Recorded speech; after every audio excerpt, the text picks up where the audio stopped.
네, 사연과 함께 종목 상담해 드리는 시간, 선생님 질문 있어요 시간입니다. 오늘도 한번 사연 읽어볼게요.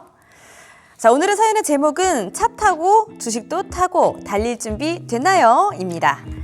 안녕하세요 선생님. 저는 주식이라는 세계에 발을 들인 지 얼마 안 됐습니다.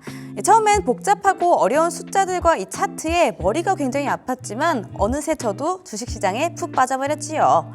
제가 주식을 하게 된 이유는 간단해요. 그냥 돈을 불리고 싶었고 또 미래를 대비해야겠다는 막연한 생각에서 시작했어요. 그렇지만 도대체 어떤 주식을 사야 할지는 늘 막막했죠. 그때 문득 이 회사가 떠올랐습니다. 저는 이 회사의 차를 오랫동안 타고 다니는데요. 튼튼하고 디자인도 멋지고 무엇보다 가성비가 좋았죠.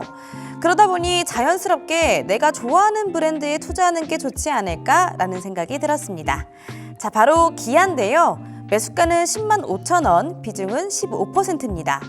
그런데 현실은 그리 만만하지 않았어요. 주가는 기대만큼 오르지 않았고 기아는 여전히 전기차 시장에서 큰 가능성을 보이고는 있었지만 이 주식이라는 게 그렇게 간단하지는 않다는 걸 깨달았습니다. 내가 더 오래 들고 있어야 하나 하는 생각도 들었고요. 이 기아차는 여전히 경쟁력이 있었고 또 전 세계적으로 이 친환경차에 대한 수요가 많이 늘어나고 있잖아요. 그렇지만 주가는 변동성에 자주 흔들리는 것 같은데요. 여기서 선생님의 조언이 너무 듣고 싶습니다. 기아의 주가가 점점 내려가고 있는데 앞으로 자동차 시장의 전망과 기아의 대응 전략 좀 알려주세요 라고 사연 주셨습니다. 자, 저희 질문 있어요 이 코너에서 처음으로 또 완성차 종목이 들어왔습니다. 기아죠. 또 이 완성차 현대차라든지 기아에 대한 이야기들도 굉장히 많은데 자, 우선 짚어보도록 할게요. 자동차 시장 전망 어떻게 보세요? 네, 사실 뭐 좋은 거는 맞습니다. 좋은 거는 맞는데 좀 안타까운 말씀을 드리자면은 제 생각에는 지금 피크는 지난 게 아닌가라는 생각을 하거든요.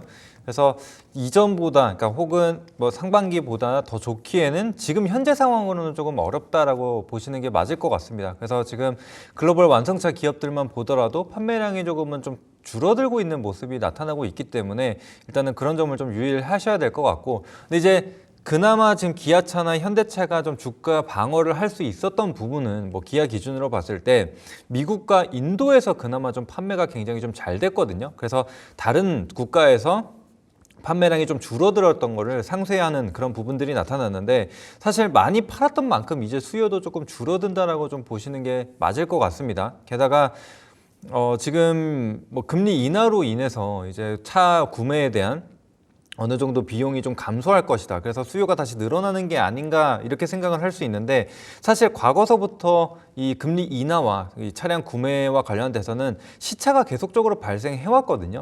그래서 이 실질 금리가 바로 떨어지는 것은 아니기 때문에 일단은 그런 시차를 조금 기다려 봐야 될 수도 있다. 이렇게 좀 말씀을 드리겠고, 근데 이제 다행인 것은 사실은 이제 미국이 금리 인하를 하게 되면서 달러가 좀 가파르게 하락을 했었거든요. 그래서 이 환차익에 대한 부분도, 그러니까 환차익에 대한 매력도 좀 떨어지지 않나라는 생각을 했었는데 여전히 지금 달러가 강세를 좀 보여주게 되면서 역시도 실적에 대한 좀 도움을 좀 주고 있다라는 부분입니다. 그래서 이런 것들이 완전하게 해치지 않는 이상은 주가가 어느 정도 방어는 해주지 않을까라는 생각을 합니다. 그런데 앞서 말씀드린 대로 지금 차량 판매에 있어서 어느 정도 부담이 있는 상황이기 때문에 지금 당장 막 신고가를 향해서 달려간다든지 신고가 돌파를 기대할 수 있는 구간은 좀 아니라고 좀 판단이 되거든요. 그래서 그런 부분을 좀 참고를 해보셔야 될 것 같고, 그다음에 이제 추가적으로 이 기아의 모멘텀을 좀 찾자라고 한다면은 지금 이 하이브리드가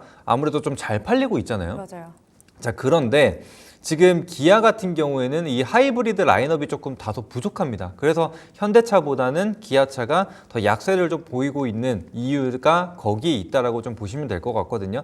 자, 그런데 반대로 이 하이브리드 차보다는 이 전기차 쪽에서는 또 기아가 라인업이 또 빵빵합니다. 그래서 전기차에 대한 수요가 좀 살아난다라고 한다면은 기아차가 조금 더 힘을 좀 받을 수 있다라는 부분을 말씀드리도록 하겠습니다. 자, 그런데 지금 미 대선을 앞두고 있는 가운데 이 대통령 후보마다 이 정책이 완전 반대로 가죠. 그래서 전기차와 관련된 우호적인 환경이 될 것이냐 혹은 또 불리한 환경이 될 것이냐 이런 점들을 좀 체크하실 필요가 있을 것 같습니다. 그와 관련돼서 이 완성차들의 방향도 조금은 결정이 될 수 있다라는 것도 역시나 좀 체크를 해주시고 또 특히나 트럼프 대통령 같은 경우, 그러니까 트럼프 후보 같은 경우에는 또 이 관세에 대한 부분을 또 무시할 수가 없거든요. 그래서 그렇게 되면은 뭐 완성차, 다른 뭐 글로벌 완성차 업체들한테 관세를 부과하겠다라고 한다면은 역시나 또 기아차나 현대차에 대한 부담으로 작용할 수밖에 없습니다. 그래서 그런 점들을 좀 유념하고 보실 필요가 있을 것 같습니다. 그래서 조금은 안타까운 얘기지만 일단은 뭐 솔직하게 말씀을 드려야 되기 때문에 네. 일단 참고해 주시면 될 것 같습니다.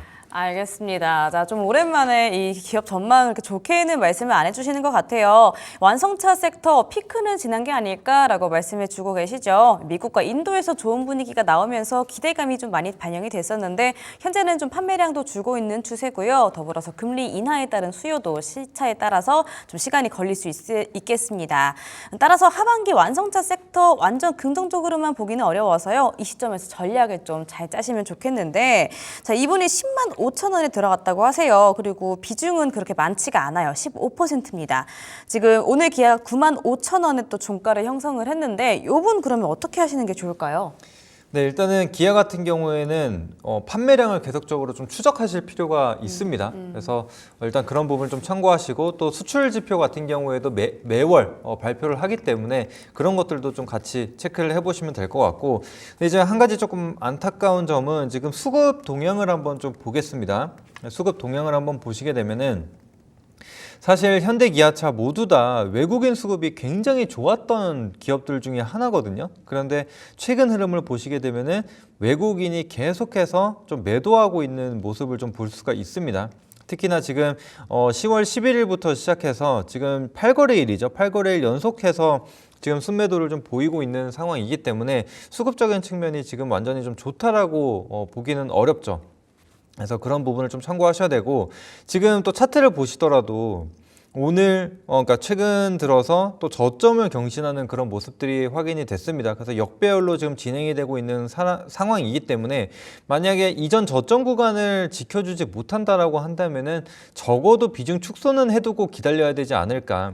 그래서 그 이후에 또 판매량이나 뭐 실적 부분에 있어서 우리가 여전히 좀 잘 유지가 된다라고 한다면은 그때 우리가 다시 한번 진입을 해보는 방향으로 좀 보시는 게 맞을 것 같습니다. 그래서 무리해서 매매는 하지 마시고 근데 이제 또 한 가지 모멘텀이 있죠. 기아 기준으로 봤을 때는 이제 주주 환원 정책에 대한 부분이 있습니다. 그래서 배당을 계속적으로 좀 늘려간다라는 이슈가 있으니까 그런 부분들로 만약에 투심이 좀 살아난다 혹은 메이저의 수급들이 다시 한번 들어온다라고 한다면은 그때 비중 확대를 좀 해보시는 것을 권장드리도록 하겠습니다.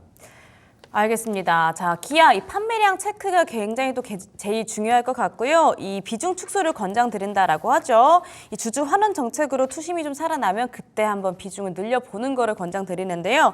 자, 그러면은 요분 목표가나 손절가를 조금 그래도 구체적으로 잡아드릴 수 있을까요?